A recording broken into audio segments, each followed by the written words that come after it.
And hello, welcome everyone. So today I want to quickly go through Labview's control design and simulation module. Basically how to use some of the transfer function models. Just so you know, this is not available as a standard Labview kind of a function. Okay, it will not be available in Labview normally. So the thing is that you need to have what do you call that? You need to have the control design and simulation module installed in Labview in order to get it done properly. Okay, to get this functioning properly, that's a prerequisite to getting this started. Okay, so again, I'm on my Windows virtual machine because it's easier to get Labview working on Windows virtual machine and with all these other add-ons as well. So it's a lot easier to do this control design and simulation module on Windows, even though I love Linux at this moment in time anyway. I don't know if I'll change my mind in future, but as of now I don't think so. Right. Yeah, so that's it. Okay, so what I've designed here, and I'm going to is some transfer function kind of a drop-down menu. Okay, I'll show you how to use that. I've gone through drop-down menus and while loops before. Okay, so this drop-down menu has the ability to select various transfer functions. For example, transfer function equals 1, which is not really doing anything. Then there's a first order transfer function with delay. You can see the e minus 3s over here. Okay, and then you have this 4s plus 1. Okay, in the denominator.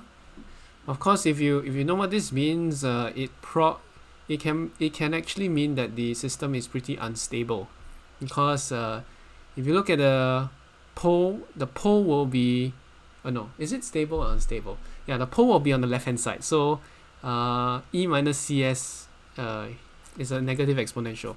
If it's a 4s minus 1, then you'll be the pole on the positive side. So likely that thing will kind of blow out of proportion. Okay, then you have a second order transfer function, and just by looking at it, you can't really tell whether it's what do you call that? Stable or not. Of course, you can use the quadratic formula to try and find the roots. Now, of course, and that will take a little bit of calculation. Then you have a third order transfer function. You go all the way up to s cubed, and over here I have a place where I can actually just decide a custom transfer function. So if I put minus 7 over here in the denominator, it will just keep going like that. And of course I can stop the program. I can make this display box really big.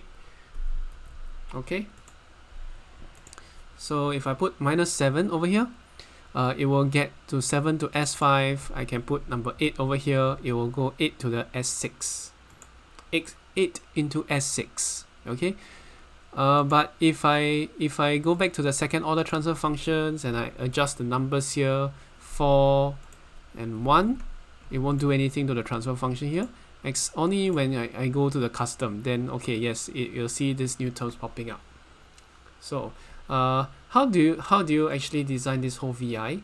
Okay, so if I press Ctrl E, I go to the block diagram. This is how the inside VI looks like, and I'm going to show you roughly how to get this all done from scratch. Okay, so I assume you know a little bit of Labview, a little bit of how VIs work, and you're just not exposed to the control design simulation VIs. So I'm going to go through this video. Okay, so let's make a new VI.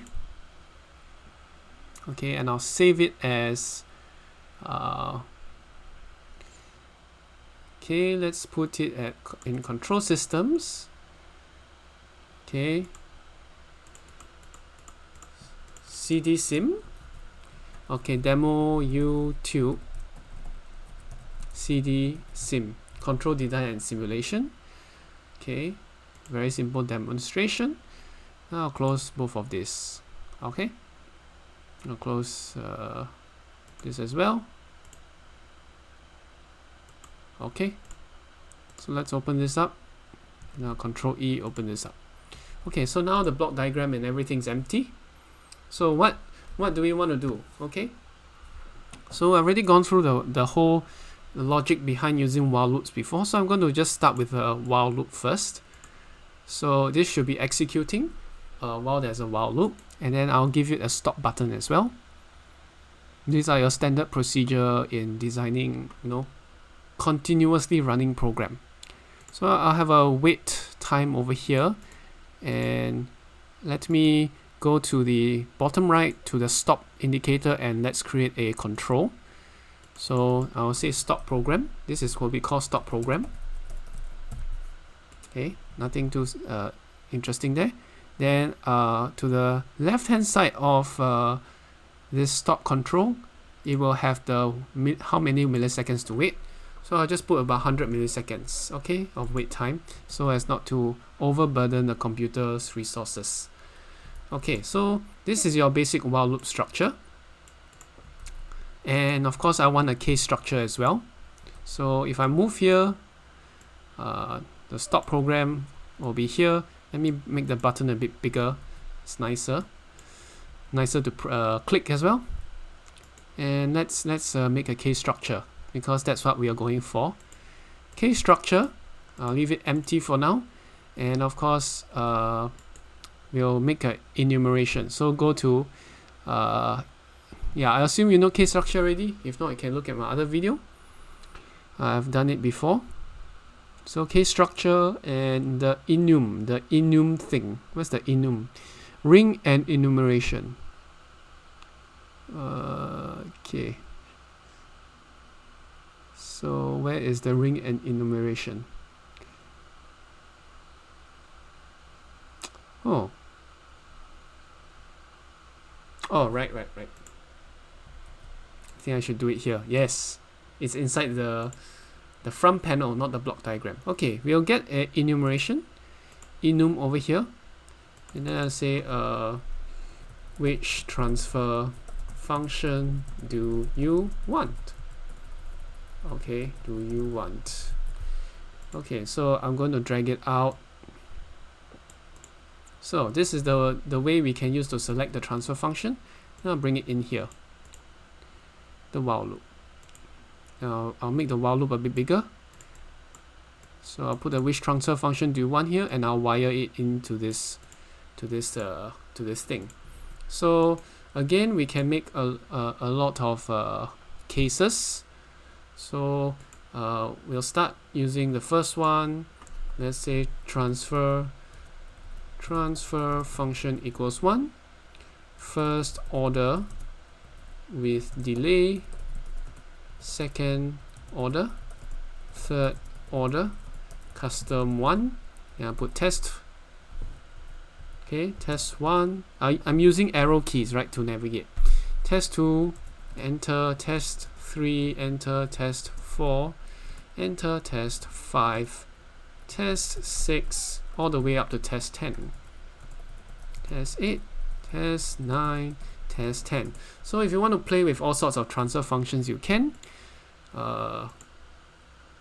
Okay, you can play with that. And of course, we can do this thing called add case for every value. Okay, remember we can only do that with enumerated variables, or the enum function thing. Okay, you go to the front panel. Okay, not in the block diagram. You have to do it in the front panel.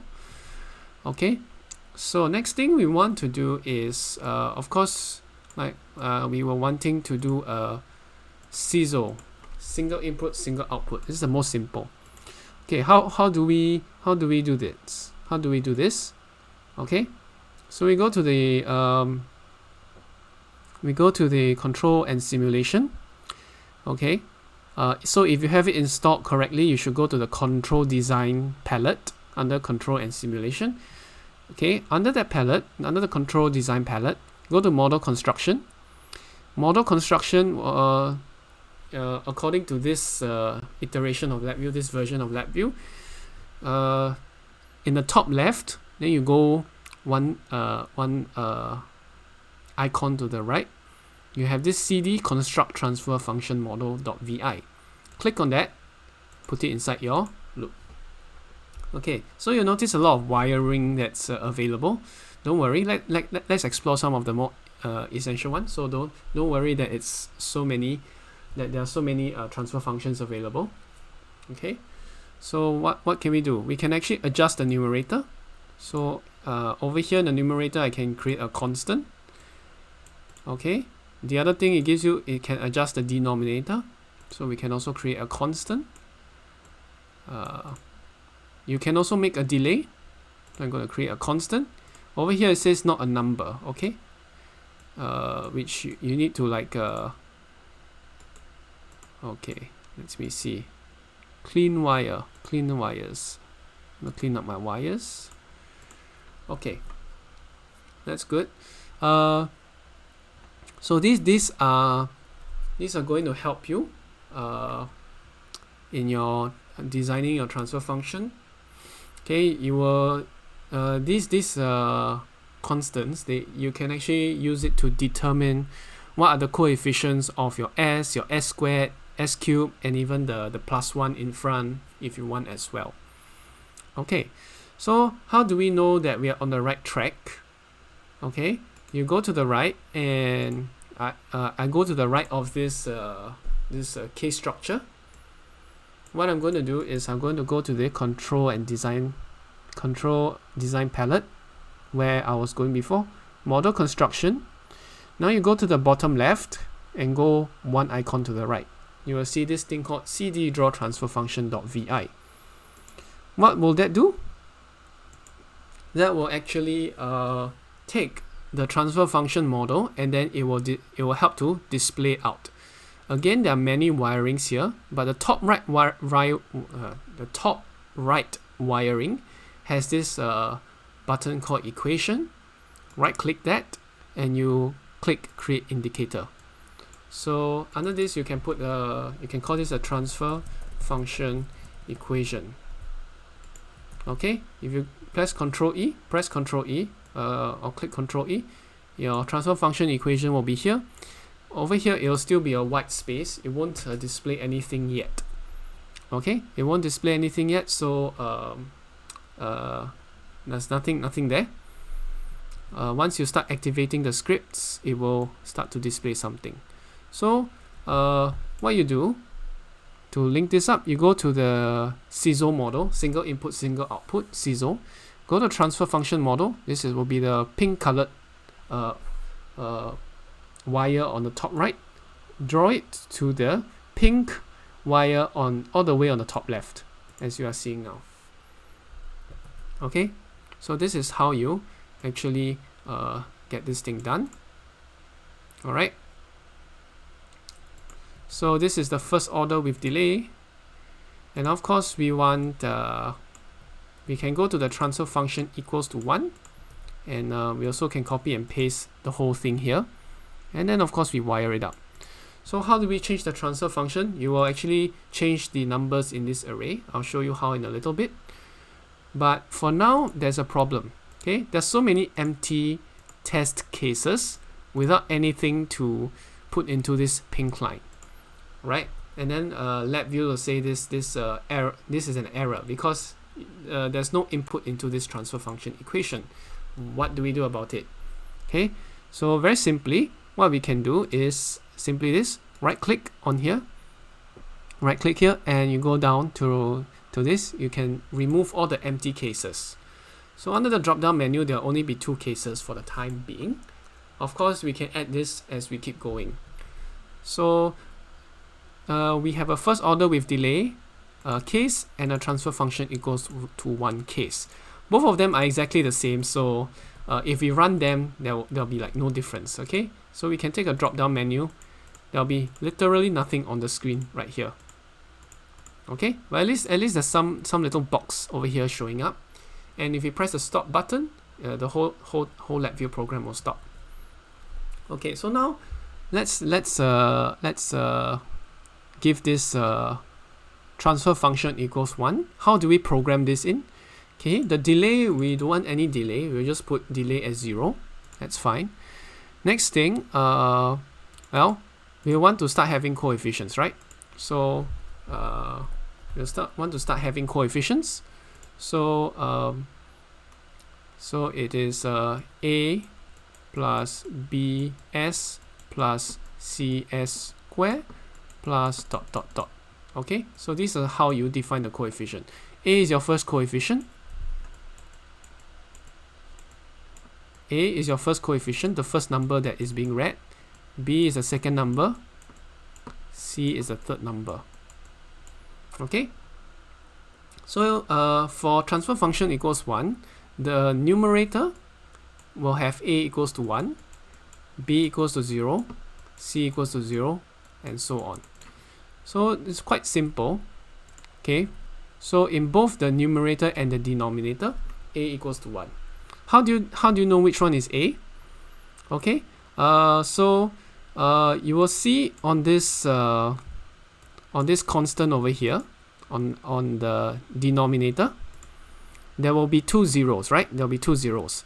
1 0 that is just beside this up and down button, which you can toggle up and down. Okay. So yeah, you can toggle up and down this up button, and it will show you 1 all the way up. These are the index numbers of your constant. So instead of using A, B, C, okay, Labview will maybe read this as A0, okay, A1, A2, okay. So these are your index numbers. Okay, start from 0, right? A0, A1, A2. So A0 will be the constant. A1 will be your coefficient for S. A2 will be your coefficient for S squared. Okay, so let's say we want your first coefficient to your first constant coefficient to be 1. Okay, oh sorry, your first coefficient to be 1. So the index number 0, you should put 1 over here. Okay, then you go to the index number 1, and maybe we should put I want a plus 4s. So 1 plus 4s at the bottom. Okay, so okay, that's wrong. I was thinking of first order already. So I don't want, I want the coefficient of s to be 0. So I'll just click 0 at, you know, the first number. So the A1 will be 0. So my index number is 1, and the value of A1 is 0. And by default, all the constants are 0, so you don't really have to worry about any of them except the first one. So this is inside the denominator. So if you're not sure, you can see which one this is being wired to. Okay, right click. Okay, description and tip. Oh, yeah, I mean the. Okay, yeah, the middle wire, the lower one. Okay, the middle wire here actually corresponds to the denominator. The top wire corresponds to the numerator. Okay, it's a little bit of difficult to visualize at this moment because everything is so crammed into these numbers. Okay, so I can show you later a better way to actually deal with this. Okay, so let's just put, okay, this part is the numerator, and A1 equals to 1. So let's do that. A1 equals to 1. Okay, so let's try playing this. Let's try playing this and see what happens. So transfer function equals to 1. You will have the number 1 over here. However, first order with delay, there will be nothing over here. So and everything else, it will just display 1 because that is the default. Okay, if you don't supply a number or valid number, it will just revert to the default case, and the default case is the transfer function equals to 1. Where do you set the default cases? Okay, you can see that over here, I'll stop the program. Over here, you'll see that under this drop-down menu, transfer function equals to 1, that is your default case. Okay, first order with delay is not default. So let's try this idea for the first order with delay. So the delay, let's put it at 3 seconds. Okay, the constant at the bottom I want to put 1. Okay, so that is A0. So the index number, constant I want to put is 1. So index number of 0, that value will be 1. Okay, then I click up. The index number of 1, let's put it 4. So A1 equals to 4. So the denominator is 1 plus 4s. Okay, it's a little hard to visualize, but in the second order system, I'll show you an easier way to do this. Okay, and on the top, we can decide the numerator. So what's A0? A0, I want it to be maybe 10. Let's put 10 as the numerator. Okay, so I'm going to save it, I'm going to run it. Okay, so transfer function equals 1 will give you 1. First order with delay, see, e minus 3s, 10 over 4s plus 1. Great. So at least now you will be able to see, okay, we can use this drop down menu to select some transfer functions. Now let's say we want to do a second order or third order. It's a little bit harder, and every time you want to, let's say, okay, program a more complex transfer function, do you want to keep using this system and try and visualize, you know, my A2 equals to 4, A3 equals to 5 or something like that. It's going to be very, very much of a headache. So is there an easier way? Answer is yes. So let's try second order. So as of now, if I select my drop down menu, I only have transfer function equals to 1, first order with delay. We don't have a second order. So what we need to do is to add case for every value again, so that all the values are back here. Go to second order. Okay, go to second order. Okay, I'm going to copy and paste over all of this. So I'm going to select all of this, Control C, and I'll go to the second order, Control V. Then of course I will wire this up. So once I'm done, I'll just tidy up by removing all the empty cases so that Labview will be able to run. Okay. Okay, so yeah, what is next? Okay, so I told you about easier way, right? So the easier way is this. Okay, don't run anything yet. But I'm going to go here and right click. Okay, right click on the numbers where you actually key in your entries. Okay, I'll put Control Z. Undo that. Yeah. Okay, again, just click the numbers. Okay, I'm going to move it to a nicer spot. Click your numbers. Okay, click this number, and under the right click, you can go to this part saying change to control. Okay, so let's do that. We'll change to control for both the numerator and denominator. Okay, once you do that, go to Labview, go to Labview's front panel. Okay, we can drag the denominator and numerator there, and then we'll just drag this out. Okay. So let's say you want a second order, right? So we'll have 10 plus 5s maybe. 10 plus 5s. And for s squared at the bottom, I want the constant to be 8. Okay? So this is how it will work. And if you press play, okay, you'll see that the delay is 3 seconds, 5s plus 10. So 5s plus 10. And 8s squared plus 4s plus 1 is 8s squared plus 4s plus 1. If you want even a third number on the bottom, you just press 2. Then you have a 2s cubed. So you can see this is the easier way. And now, okay, so we have all of this here, right? We have all of this here, and I don't want to have this numerator and denominator symbols here, because sometimes you may just want to hard code it into the system. What do? Okay, I'll stop the program. I'll go back. Okay, so once we have decided on our values, then we'll just click on the denominator, right click on the denominator, and go to change to constant.